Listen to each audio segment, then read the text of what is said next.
Shane van Gisbergen triggered one of the most devastating crashes Bristol has seen this season. 4 cars destroyed in seconds, but the real gut punch was not the crash itself, it was who he collected. Alex Bowman had just come back from a 4-race absence caused by vertigo.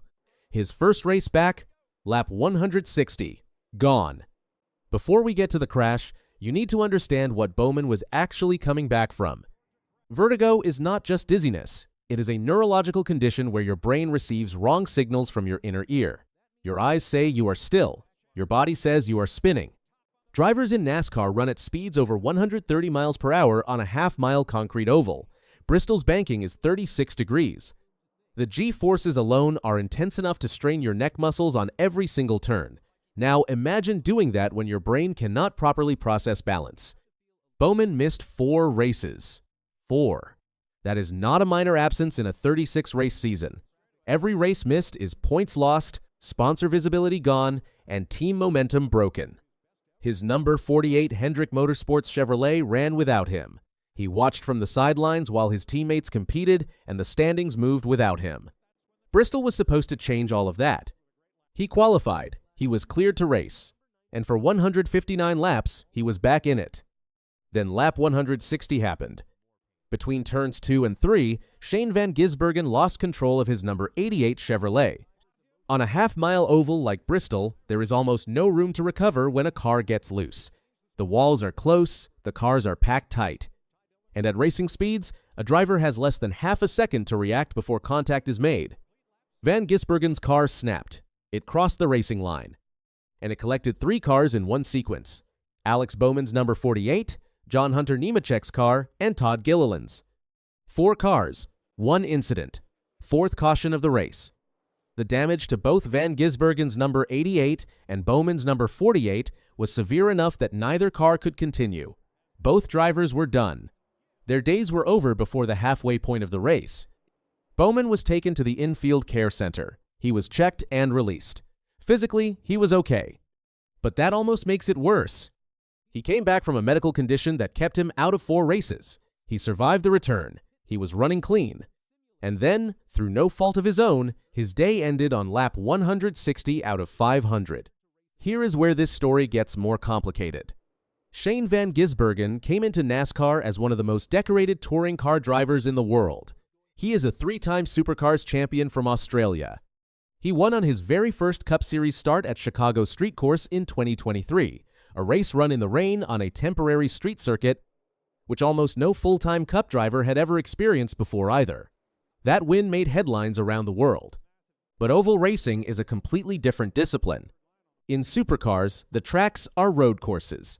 The car handling, the braking zones, the sight lines, all of it is different. Bristol Motor Speedway is a concrete bullring. Short, steep, aggressive, punishing.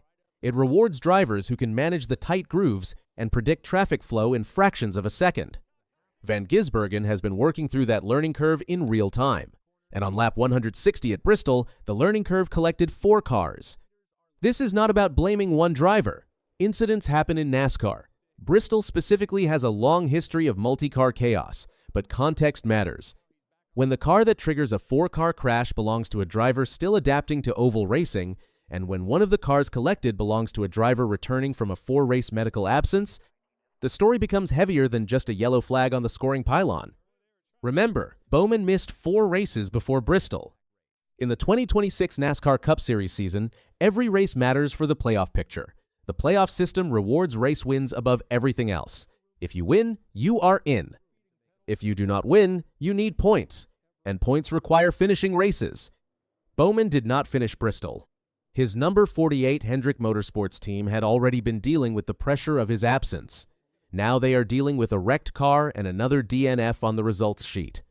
The mechanical damage, the repair costs, the points impact, all of it stacks up after one bad lap. And here is something worth sitting with.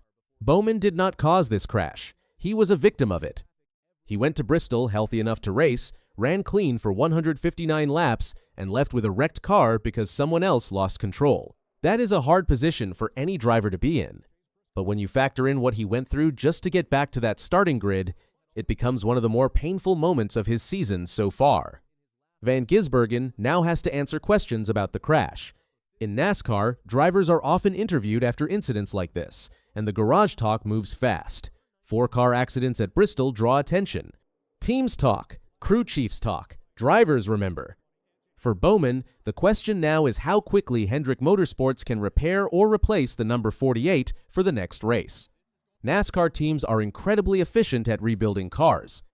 But the timeline matters, and so does the mental reset after a comeback race ends like this. The vertigo condition is also still part of the conversation. Bowman was cleared to race. He raced. He finished the day healthy.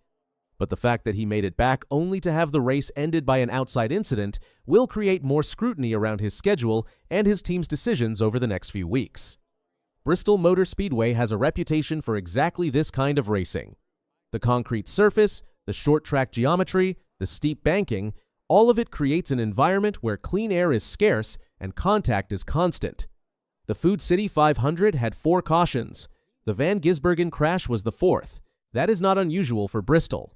What is unusual is that the same crash simultaneously ended the day for a driver making a medical comeback and raised more questions about an international star still learning American oval racing. 2 storylines in one incident, both with more chapters to come. And here is what makes Bristol different from every other track on the schedule. There is nowhere to hide. At a superspeedway, a loose car has room to correct. At a road course, a driver can scrub speed before contact. At Bristol, the walls are right there. The turns come fast. The banking is steep. When something goes wrong, it goes wrong completely, and it takes other people with it. Van Gisbergen did not set out to wreck anyone, but intent does not change outcomes in racing. The number 88 got loose, crossed the line, and 4 teams paid for it. That is the brutal math of short-track racing. We started with Alex Bowman fighting to get back to the racetrack after 4 races lost to vertigo. He made it back. He was cleared. He qualified. He ran 159 laps clean at one of the hardest tracks on the NASCAR schedule. And then, on lap 160, Shane van Gisbergen's number 88 lost control between turns 2 and 3, and the comeback ended before it could become a story about resilience. Instead, it became this story. About timing. About how racing does not wait for your best narrative to play out. About how one loose car can end 4 drivers' days in under 2 seconds. Bowman walked away from the infield care center healthy. That part matters. But think about what the Hendrick Motorsports team went through to get him back on that grid.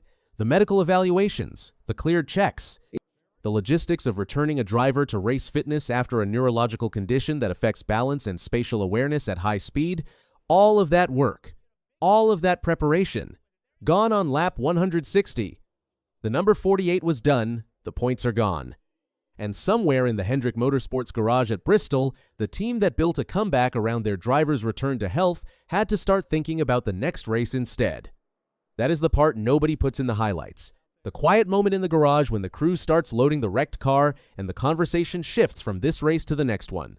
From what happened to what comes next. That reset is fast in NASCAR. It has to be. That is NASCAR. That is Bristol. And that is why it hurt.